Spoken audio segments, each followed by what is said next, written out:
trastornos valvulares, ¿no? Acá esto es lo que vemos, el miocardio. Ahí pueden ver el epicardio y el endocardio, ¿no? Y pueden ver todo el corazón, todo el espesor. Habíamos ahí hablado de estas medidas, ¿no es cierto? Aquí para el miocardio, el endocardio. Desde el punto de vista etimológico, entonces una cardiomiopatía significa cardio, corazón, y miopatía, daño muscular, o sea, miocardio. Por lo cual ese término es apropiado para todos aquellos desórdenes debido a compromiso del músculo cardíaco que causan alteración en la estructura y funcionamiento miocárdico. Y no es el resultado de daño debido a disfunción de otra estructura cardíaca. ¿Ya? Tengas eso bien presente para su definición. Aquí la clasificación funcional de las cardiomiopatías, que esto ya lo profundizarán en su parte teórica, en la parte clínica, perdón, en la parte clínica, cuando vean pues esto, en la parte en cardiología, ¿no? Ahí tienen acá la relación que puede haber, ¿no? Entre la hipertensión, que va a generar una sobrecarga de presión, una enfermedad valvular, por sobrecarga de presión, también yo de volumen, ojo, que va a producir condiciones de un infarto miocardio, en donde vamos a tener una disfunción regional con sobrecarga de volumen. Entonces, vamos a ver que esas tres condiciones van a hacer que finalmente el corazón tenga un mayor trabajo, ¿no? Por lo tanto, va a haber un mayor estrés parietal.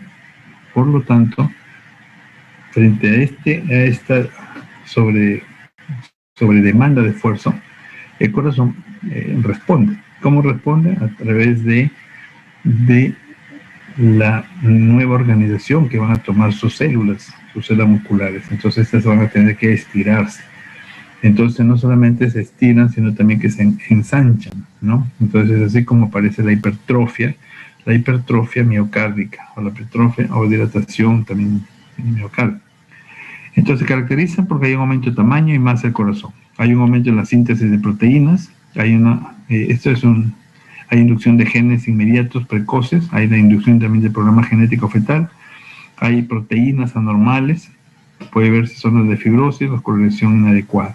Eso finalmente termina con una disfunción cardíaca, lo cual lleva a una insuficiencia cardíaca que puede ser sistólica y diastólica, a condiciones o situaciones de arritmias y estimulación neurohormonal, ¿no?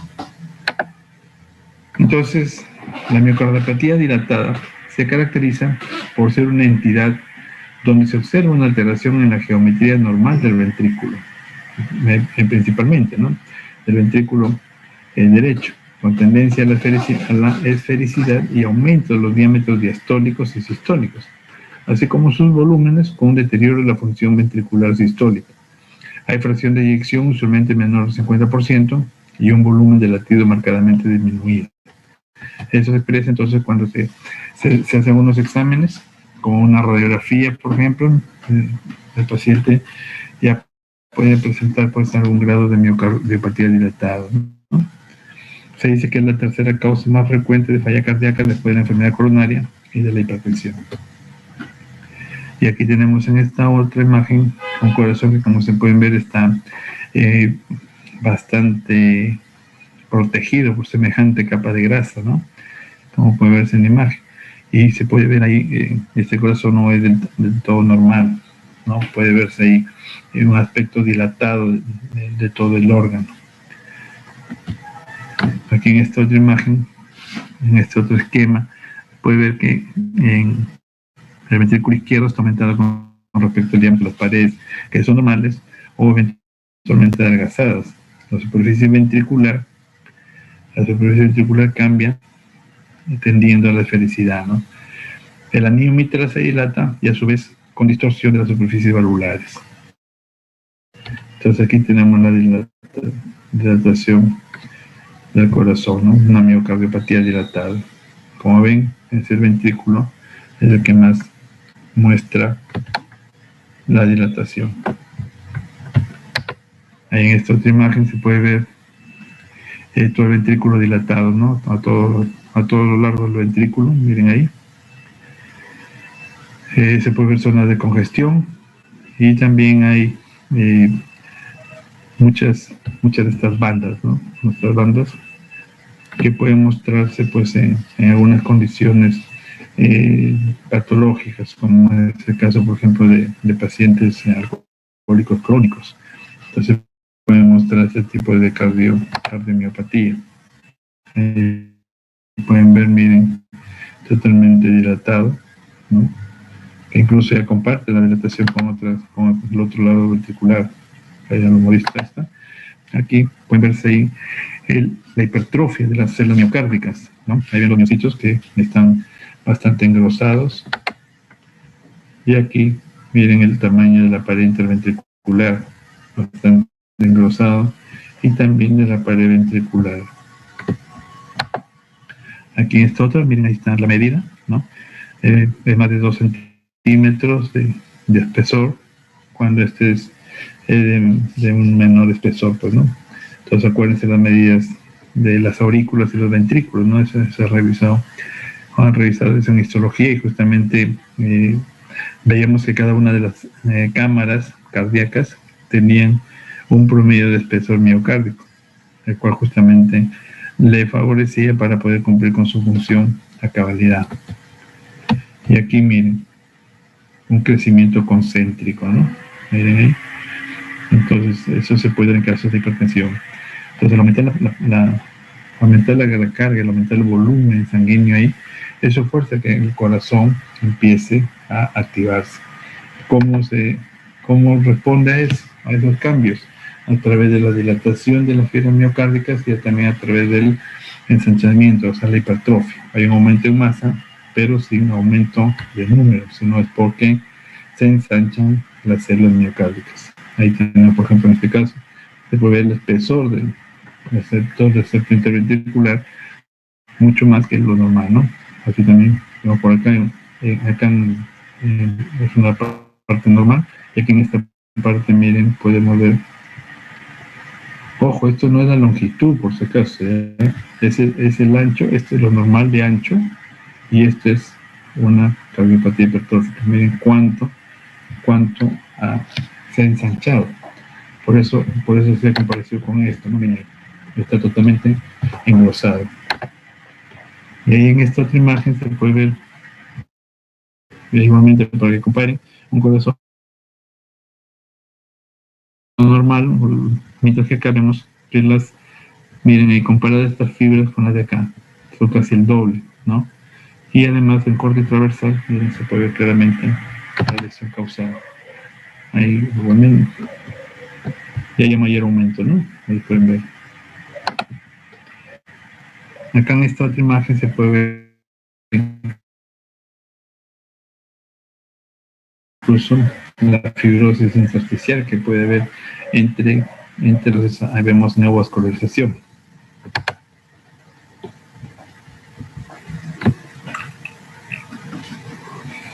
Aquí vemos una zona de marcada hipertrofia, ¿no? Miren ahí, bien gruesa estas fibras miocárdicas. Y aquí, como se pueden ver, también hay, miren ahí, engrosadas.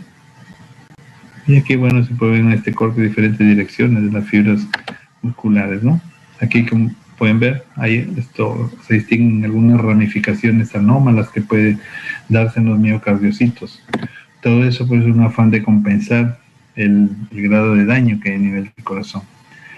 Entonces aquí se puede mostrar una hipertrofia del miocardio, se pueden ver las fibras e incluso se pueden ver los núcleos prominentes, ¿no? Y además mostrando en el intersticio pues la presencia de tejido fibroso. Ahí igualmente miren, ahí para demostrar la presencia de tejido fibroso justamente, esta correlación que permite identificar la fibrosis. En esta imagen lo vimos. Y esta es la secuencia, cómo se da el daño a nivel ventricular, ¿no? Y cómo se va respondiendo en esa compensación concéntrica. Ahora vamos a ver la insuficiencia cardíaca congestiva. Entonces ahí habíamos mencionado que se afectan ambos lados del pulmón, del corazón, tanto izquierdo como derecho, de tal forma que tenemos una insuficiencia cardíaca de corazón izquierdo y una insuficiencia cardíaca de corazón derecho. La insuficiencia cardíaca del corazón izquierdo es causada, como ya dijimos, de cardiopatía isquémica, hipertensión, valvulopatía mitral y aórtica, enfermedades miocárdicas no isquémicas, mientras que la insuficiencia cardíaca del corazón derecho puede ser causada habitualmente como consecuencia de alteración del corazón izquierdo y asimismo por hipertensión pulmonar, ¿no?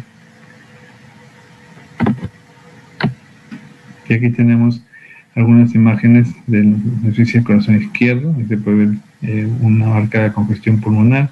Ahí podemos notar los capilares que están dilatados, ¿no? Hay espacios alveolares en los cuales se puede ver componentes de hemosiderina, lo cual indica que ha habido hemorragias antiguas acá.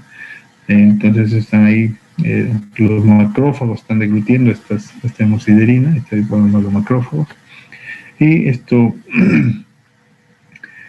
empiezan pues a remover los macrófagos están ahí removiendo todo el daño que ha podido causarse a consecuencia de la congestión pulmonar debido al daño provocado en el corazón, pues, ¿no? Y aquí tenemos la hemorragia en los alveolos pulmonares. Miren ahí, la cantidad de infiltrado inflamatorio, justamente tratando de responder a esa lesión, ¿no? Ahí se pueden ver en esta otra mayor aumento los alveolos, cómo están llenos de eritrocitos. Ahí nosotros terminaron los capilares, están bastante congestivos, y también como puede verse acá hay edema, ¿no? Edema y congestión vascular. Y aquí miren la gran cantidad de fibrosis que puede observarse entre los túbulos, ¿no? Aquí estamos en riñón. Miren ahí, este es un glomérulo. En el caso de insuficiencia cardíaca corazón izquierdo, puede llevar a una necrosis tubular, ¿no?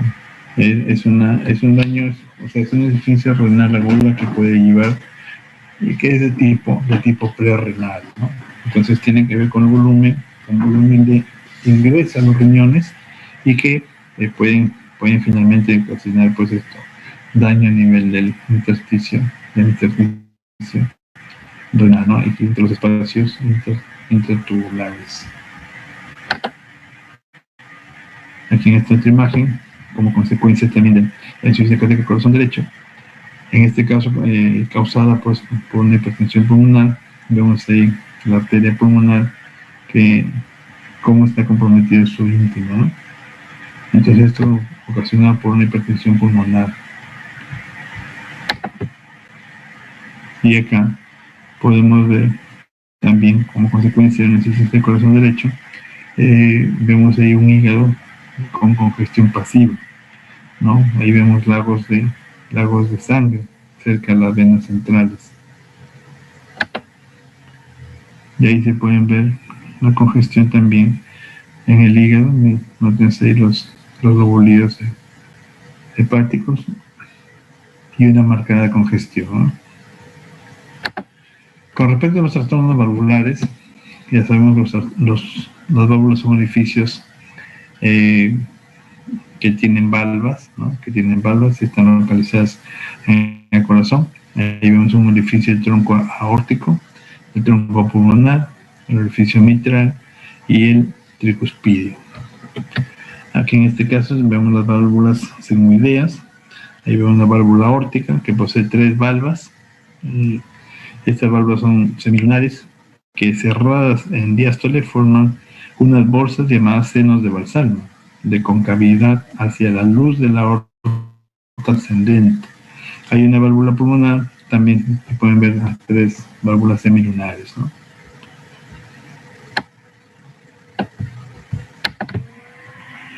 Y aquí podemos ver en este esquema una sección transversal de una cuerda tendinosa. Ahí podemos ver las fibras colágenas, las fibras elásticas alrededor, y también el endocardio. Miren ahí cómo se organizan estas fibras, esta cuerda tendinosa, para permitir la contracción del corazón. Aquí en esta imagen pueden ver las válvulas, miren ahí, y la parte del miocardio, ¿no? Y acá con la presencia de lípidos en su pared. Entonces, la afectación valvular puede darse en 2 sentidos, ¿no? O una estenosis, o sea, una estrechez de la luz o una insuficiencia valvular, es decir, un fallo del cierre completo de la válvula.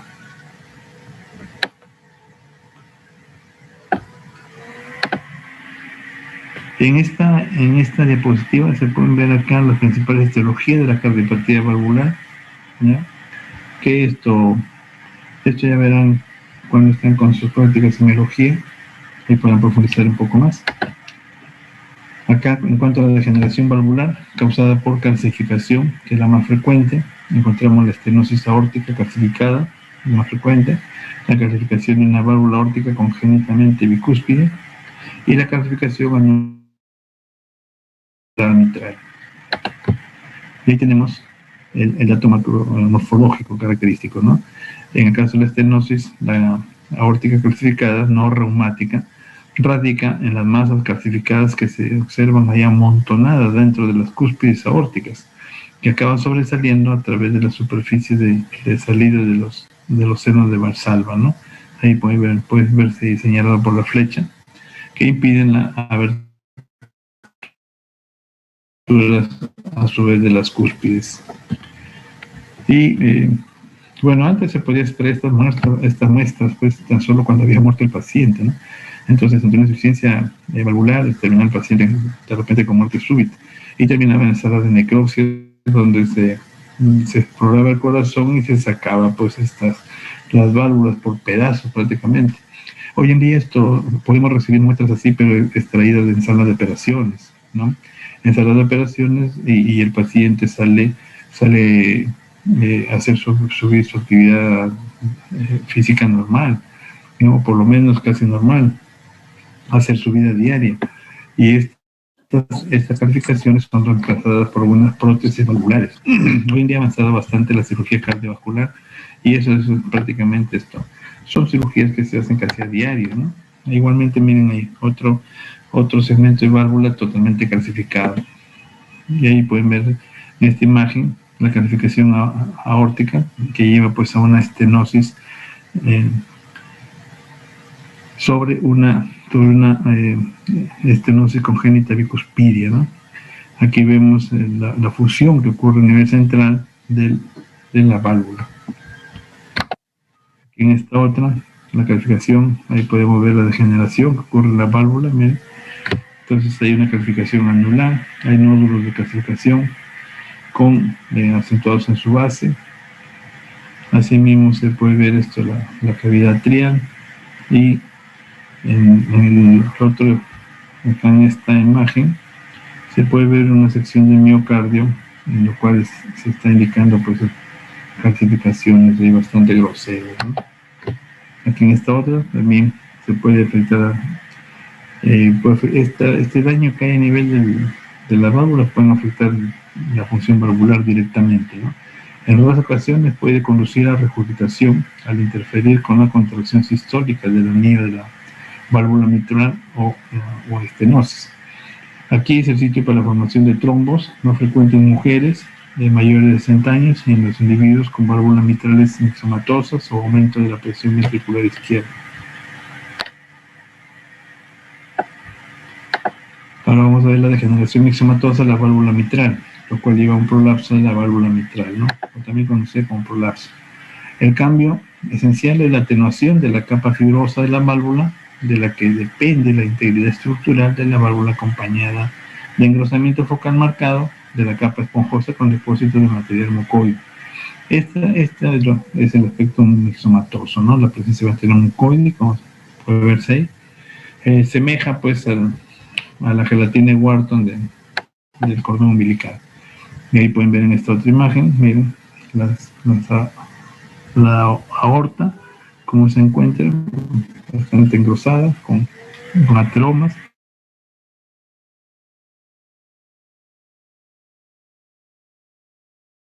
Miren la placa ateromatosa por acá, y algunas certificaciones. Acá, por ejemplo, lejos de verse una zona francamente sólida, es una zona mucoide que se nota, ¿no? De ahí el carácter del mixomatoso. La fiebre reumática y la cardiopatía reumática. Bueno, lamentablemente pues la fiebre reumática es una enfermedad que compromete sobre todo a las niñas que en la niñez justamente, se dice que puede presentar ahí diferentes tipos de manifestación, ¿no? Pero en general, acerca de la fiebre reumática se dice pues que esta enfermedad lame las articulaciones, pero muerde el corazón, ¿no? Y se dice eso en el sentido de que causa daños severos que se manifiestan recién en la adultez, ¿no? Sobre todo en la adultez joven. Hay pacientes que pueden llegar con insuficiencia cardíaca, ¿no? A temprana edad.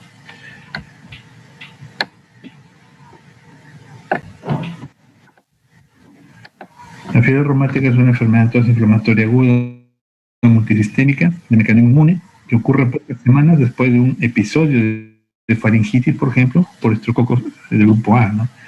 La carditis reumática aguda durante la fase activa de la fiebre reumática puede progresar hasta la cardiopatía reumática crónica. Y ahí está la fisiopatología, ¿no? Como un cuadro de faringitis generalmente pueden terminar pues esto con daños tan severos, ¿no? Aquí vemos la inducción de la fiebre reumática, cómo es que va a terminar dañando finalmente el miocardio, ¿no? Ahí tenemos el grupo del estreptococo grupo A, el cual pues ahí va a haber algunas células que células plasmáticas, células T, que van a adherirse a estos antígenos. Tenemos por otro lado que estos antígenos pues, pueden ir aumentando la reacción conforme estos pacientes vayan reinfectándose, ¿no? Y esta es otra de las características de estos pacientitos, ¿no? Que sufren infecciones, pues con ciertas frecuencias. Son infecciones que repetitivas en un año, ¿no? Entonces eso va a ocasionar una respuesta inmunológica. Finalmente, el organismo, pues reconoce parte de estos antígenos en las válvulas y en el miocardio. Entonces eso es lo que va a condicionar posteriormente que el propio organismo vaya reaccionando con componentes de la propia válvula que son confundidas con los antígenos que son propios de la bacteria, ¿no? Del estreptococo. Entonces, aquí es un daño, como ya les dije, mediano a largo plazo, dado que las niñas pues, pueden en etapa de niñez de 5, 6, 7, 8 años, pueden estar con sus problemas repetitivos de faringitis, de faringomigdalitis, pero sin embargo, la reacción inmunológica alcanza a las válvulas, ¿no? Aquí tenemos entonces la valvulopatía mitral o valvulitis mitral reumática aguda, superpuesta sobre una cardiopatía reumática crónica. Se pueden ver ahí las vegetaciones, ¿no? Pequeñas verrugas que se pueden ver ahí a lo largo de la línea de cierre de las válvulas. Y aquí una pericarditis reumática, ¿no? La pericarditis reumática es un cuadro ya más complejo que va a comprometer las 3 capas del corazón. Durante la fiebre reumática aguda se encuentran lesiones inflamatorias focales en varios tejidos. En el corazón, por ejemplo, se pueden encontrar los cuerpos de Hartrop, ¿no? ¿Qué son los cuerpos de Hartrop? Son focos de colágeno, de eosinófilo tumefacto, rodeados de linfocitos, como pueden ver también en esta zona, ¿no? Ahí pueden ver células plasmáticas, macrófagos redondeados, pueden encontrar las células de Aniscope, que es patógeno de la fiebre reumática, y células gigantes de Ascope. Aquí tenemos el nódulo cuerpo de Ascope. Aquí otro nódulo de Ascope. Ya dijimos en qué consiste. Y aquí, por ejemplo, tenemos las células de Ascope, ¿no? Y las células de Aniscope. Son células de Aniscope, tienen citoplasma abundante, núcleo central, entre redondo y oval, con la cromatina dispuesta en forma de cinta ondulada, delicada. Es conocida también como las células en oruga. Ahí podemos ver células en oruga, ¿no? Y ahí células gigantes de Ascope, materia fibrinoide y las células de Anish-Cobb. Entonces estos dan el diagnóstico de que estamos frente a una cardiopatía reumática, pues no, que igualmente mira, ahí tiene mayor aumento. Ahí nuevamente viendo la musculatura arterial en la aurícula, se observa este espesor de materia fibrinoide, porque tenemos el endocardio. Y ahí la válvula mitral, ¿no? La afectación simultánea del endocardio y las válvulas del lado izquierdo por focos inflamatorios conduce, en los casos típicos, a necrosis fibrinoide dentro de las cúspides o a lo largo de las cuerdas tendinosas, sobre las que se asientan vegetaciones o precipitación de fibrina en sitios de erosión. Ahí tenemos materia fibrinoide y tejido de granulación, ¿no? Tejido de granulación, hay tejido fibroso, y donde hay tejido fibroso y hay formación de nuevos vasos sanguíneos, como hemos dicho, ¿no? Ahora, esto para que ustedes recuerden pues la fibra reumática, su diagnóstico clínico sobre todo, tiene sus criterios mayores y menores, y siempre revísenlo esto, porque la fibra reumática siempre se toca en todos los exámenes habidos y por haber, así que para que tengan una referencia. Ahora podemos encontrar también afecciones valvulares de tipo agudo, ¿no? Como las endocarditis infecciosas. Acá vemos una colonización, invasión de las válvulas cardíacas o el endocardio mural por un microbio que conduce a la formación de vegetaciones voluminosas y friables, compuestas de restos trombóticos y microorganismos. Esto puede ser tan severo que incluso puede llevar a la formación del líquido pericárdico, ¿no? Y producir gran derrame pericárdico e incluso producir una muerte súbita por taponamiento cardíaco. Ahí encontramos las vegetaciones valvulares en la válvula mitral causadas justamente por endocarditis bacteriana, ¿no? Entonces, ¿cómo se confirma que es una endocarditis bacteriana? Pues inicialmente se puede hacer un frotis ahí y hacer un cultivo, ¿no es cierto? Hacer un cultivo de estas bacterias. Acuérdense que si bien esta es una muestra post-mortem, se puede encontrar ahí pues esto. Se puede rescatar todavía algunas bacterias siempre y cuando no hayan superado pues las 6 horas del deceso, ¿no? Igual que de repente algunas respuestas con lo que es el suero, ¿no? De repente por ahí para usar algunos anticuerpos. Entonces puede haber alguna expectativa de hallazgo siempre y cuando no pase las 6 horas. Lo ideal sería que no pase las 2 primeras horas, pues realmente, ¿no? Ahí sí puede ser puede ser más contundente el resultado. Pero acuérdense que estos pacientes generalmente son tratados en hospital, ¿no es cierto? Entonces, por lo tanto, toda la información se encuentra en los exámenes auxiliares hechos en el hospital mismo, ¿ya? Tener en cuenta eso. Aquí tenemos en esta imagen vegetación que comprometen la válvula, ¿no? Y también aquí en el miocardio. Miren ahí en estas otras vegetaciones. Imagínense, no hay láminas de esto, que hasta la China hemos tenido que ir ahí para poder sacar alguna de estas imágenes para poder presentarles, ¿no? Imagínense, sí puede ser que en patología hay tantas cosas que se ven cada día. Imagínense ahora pues por el COVID, de aquí recién se van a hacer algunos atlas con daño pues en las diferentes partes de los órganos, ¿no? De aquí de repente en 10 años, si Dios quiere, ya tendremos pues imágenes así histológicas y diciendo pues esta vegetación es por coronavirus, por ejemplo, o de repente identificándolo ahí, ¿no? Quién sabe, es el tiempo. Por ahora encarguémonos de sobrevivir todos, ¿no? Aquí, por ejemplo, miren, se pueden ver en esta coloración especial las colonias de bacterias, ¿no? Lo que les decía.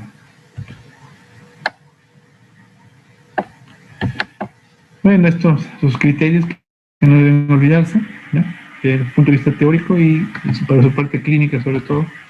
Y para terminar aquí, el diferente daño valvular, ¿no? Los diferentes grados también que hay, para comparar aquí los tipos de lesiones de los 4 principales endocarditis que puede haber. Bien, gracias por su atención. ¿Alguna pregunta? Bueno, María Alejandra todavía quiere entrar para la despedida, María Alejandra. ¿Alguna pregunta? Doctor, ¿de qué bibliografía tenemos que leer? Robin, eso sí, con lo que está en el sílabus. ¿Ya? Con lo que está en el sílabus, sí, del material que se les cuelga, pues ahí tengan presente que hay algunas lecturas también, ¿no? Pero el libro texto es Robin, por si acaso. Bien, más bien entonces aprovecho acá si no hubiera preguntas para colgarles estas diapositivas y la de la clase, ¿ya? De aquí ¿Eso lo sube al aula, doctor? Sí, al aula, gracias. en la parte que corresponde, ¿ya? En el ítem que corresponde ahí lo voy a colgar de aquí, a lo mucho media hora, ¿ya? Bien, si no hubiera más preguntas, entonces tengan muy buenas noches y cuídense, ¿ya? Cuídense en sus casas. Buenas noches, permiso. Muchas gracias. Buenas noches. Hasta luego, doctor. Cuídense. Luego.